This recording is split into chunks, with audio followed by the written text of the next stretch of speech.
So for your recommended streamline order, I want you to make a card in the opt board and put all the instructions in there. And that way, and I need you to start working on it.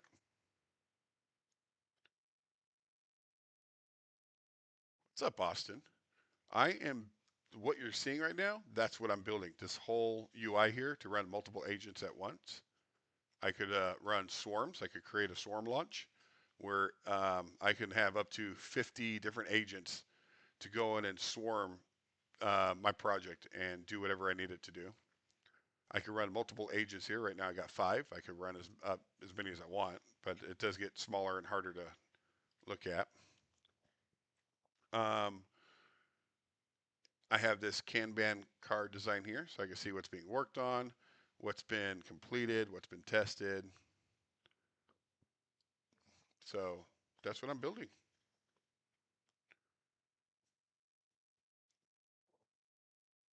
Grandpa, huh? I like that. I have no grandkids yet, but hey, I'll take it.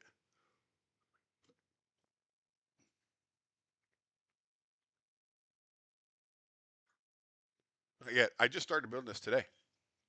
Um, if if you look at my channel, you can see different versions of it. But yeah, I just started building this today, so and I'll make it available, but not yet.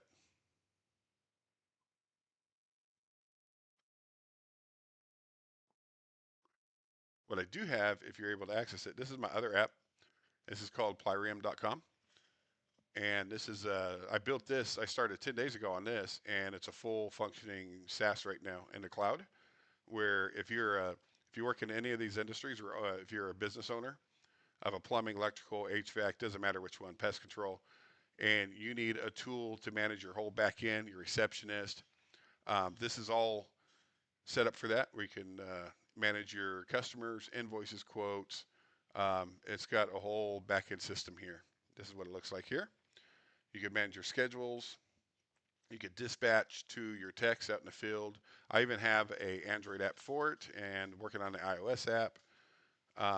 It uses Google Maps, so you can see where your techs are and see the different appointments that are in the area. So yeah, I built that too. And this tool that I'm building is going to help me streamline that a lot easier. So see, there's a bug here where when they're done, it scrolls all the way to the top. I don't like that. That's so weird. Every single one of them does that. So that's definitely a bug. And I can even grab that one. All right. So you worked for 2 minutes, 2 minutes, 2 minutes. Still working 1 minute. Okay.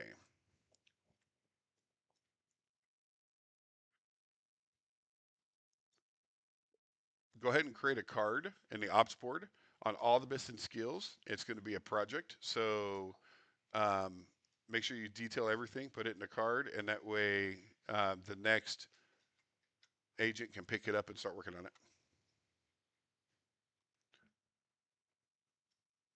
I do use Whisper, and in fact, I'm going to get rid of Whisper because I am building my own here. That's what this agent's doing right now is getting the full detail information on it here. Um, Either that one or this one of these is. That's the other thing. I need to be able to name them up here. Yeah, so I need you to document all your findings, put it into the memory. Um, and if there's any to-dos that we're missing to get this functioning, I want it to work a lot like Whisper, right? But I want it built into the app, and I want a local LLM to be able to run the speech to text. So if you can build the card in the ops board for the full project, even if it's multiple cards, that's fine. And that way other agents can pick it up, start working on it.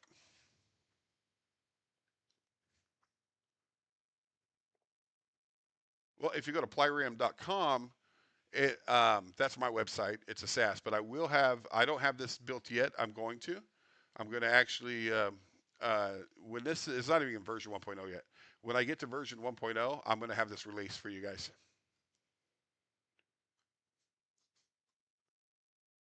You don't need no engineering background to do this. If you don't know something, you ask your AI to break it down. I even told it, it's like treat me like I'm 10 years old. Explain it to me in the simplest terms you can, just for me to understand something. There's been a lot of situations like that, but I'm actually my real background. I'm a Microsoft 365 architect. I've been doing that for 20 years, so I do have experience in this type of stuff. But that shouldn't stop you from vibe coding. You speak in English to AI, AI understands it and knows what to do. That's all. That's it. So my subscriptions and my tokens monthly are around, I want to say, for Claude, it's about 200 a month, and I just got Codex, for which is GPT. I just got that today. That's 100 a month. I'm not going to do the 200 of that one. I want to test it. I have to get each one here for you guys. So I'm going to get Gemini, OpenCode, Cursor, and you could actually set it up like their roles here. What type of role that they have? It's going to be based on their skills. You can also check this out. I'll show you guys here. See all these cards that are. So these guys are building all these cards here, and I can open each one and see exactly what the details is, what's happening, and then I can tell agents start working on that. That's so cool. The other thing is I have. Let me open up the files here. Let me put that over here. So if I want, dang it, I don't like that bug. Get down there. Stay at the bottom. If I want him to look at something, let's just say, the agent's MD, I could drag and drop it in here, and he'll know exactly what I'm talking about. You can drag and drop files. You just anywhere you want. If you have a image in your clipboard, you can copy and paste the image. The other thing is I have skills here. It's technically the same thing, but this is where you can manage all your skills. So, I can boop, boop, boop, put it wherever I want. You can close these and you can open them. I want this board to be as customizable as I can for you guys. So if you ever run this, you want to streamline your vibing, you you design it the way you want, and it's going to be set up where you can use multiple screens on it.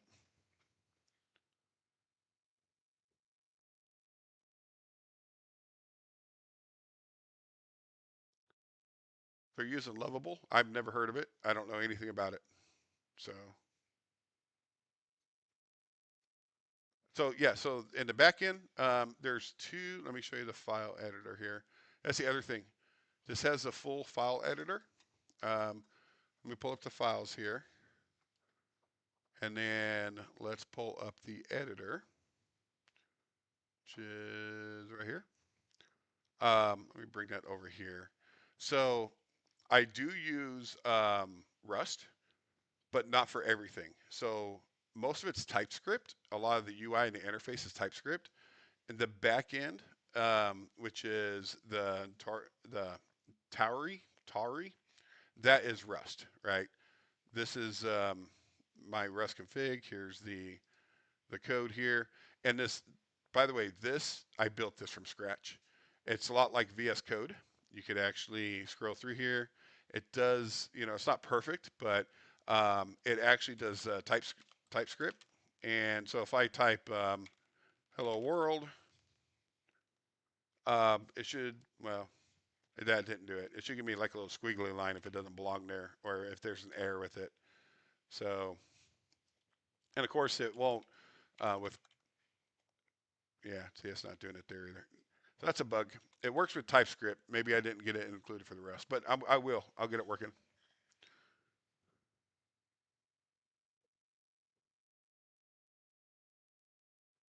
So it's not mono editor.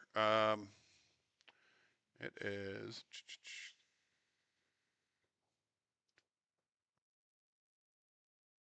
Monaco, I believe. I believe this is it right here. Monaco. So that's what I'm using.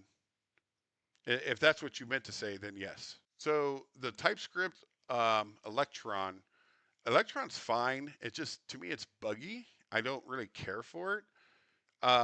If you want to make something simple or prototype with it, it's great. It can, your AI, whether you're using Claude or GPT or Gemini, it can build apps so fast with TypeScript, and it can open it up and just start doing what it needs to do.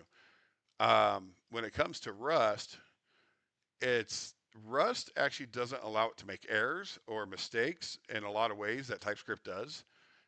It's kind of, it puts a leash um, on your agent. So the agents don't like to use it, but they can.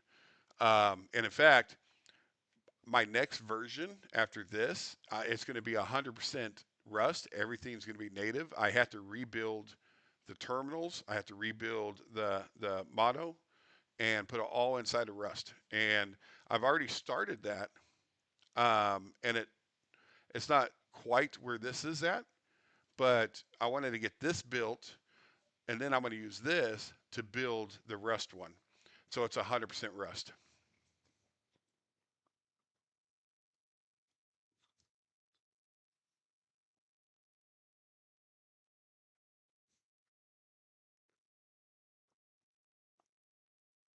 Um, I don't know. It doesn't have to be Rust.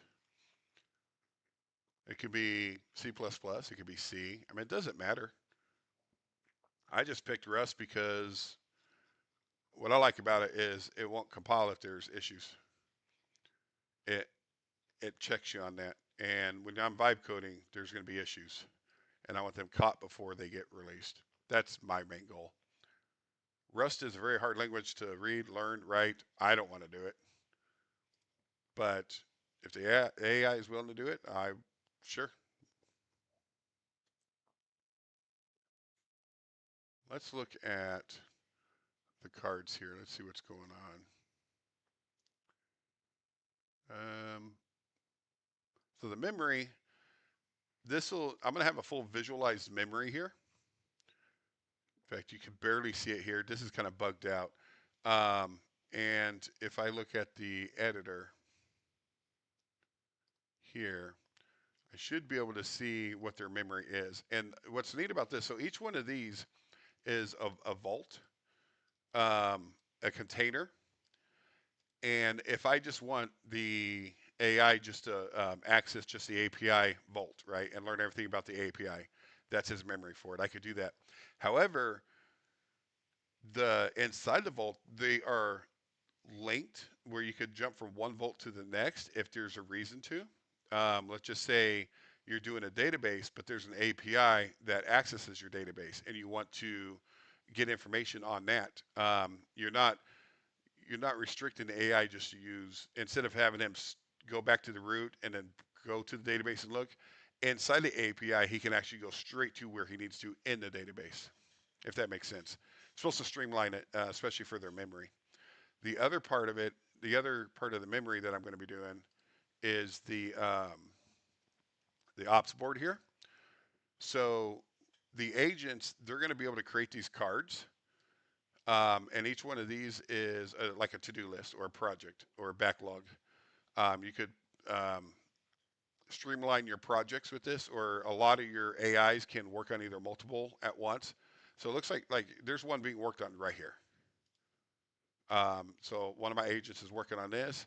When he's done, he'll move to testing or put it on hold. Like if they have questions or if they can't move until something else is done, they could do that.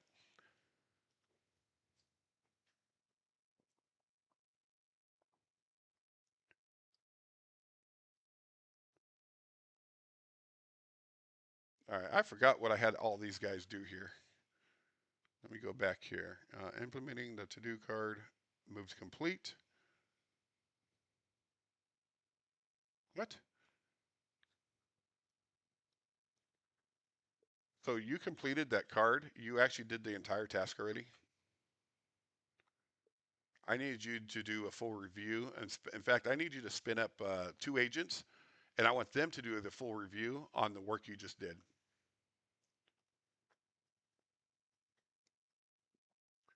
Now, what did this one say?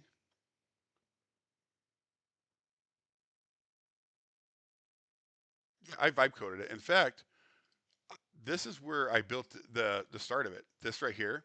So for my SaaS website, I wanted to have my Claude desktop here because this is actually how I built everything. I started with Claude desktop. This is my only AI that I was using when I started.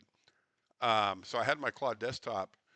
Um, you know, anytime you run out of your context, what'll happen is Claude will start compressing all the data and information it used to have, and it'll end up forgetting things. So I built something where if he runs into any issues or if I find any bugs, because there's, of course, there's going to be some problems somewhere. So if there's something I don't like, I could take a screenshot of, let's just say, this color of this button here. Um, I want to come in here. I'll create a card. I'll paste the screenshot in here, put the description down or whatever, and then it'll send the back end. There's API connection. The backend will send a signal to my Claude desktop, which is connected through an MCP server that I created, and it'll send a signal letting them know, hey, there's a new card created. And also, while Claude is working on certain cards, or certain projects, like he's working on these two here. And if he finds more issues or more bugs while he's in the code, he can actually be like, okay, I see this issue, but I can't get to it right now. So he'll create a card for and put it in the backlog for future him to look at. And he's done that several times, right? In fact, let me get rid of this. Let me see here. Give you a good example of a card that he created here. He actually created a lot of these. So multi-user support. So he created this, and whenever he's ready, whenever he's in that area, he'll work on it. Change auto order to another one, and then these are parent cards with multiple cards. So all these tasks here kind of streamline each other. So when he's working on any of these, he can work on the other part of it too, and that's why there's a parent project for all three of these cards. And each one of these I can open and view the task. And this is what they do. They'll leave their information, their bug. And what's neat, tomorrow, next week, it doesn't matter. They have access to this board, and they can see what was done and what needs to be done. Always, never fails. So, and that's what I love about the whole board system. I think it's going to streamline any process you do. I will be right back, guys.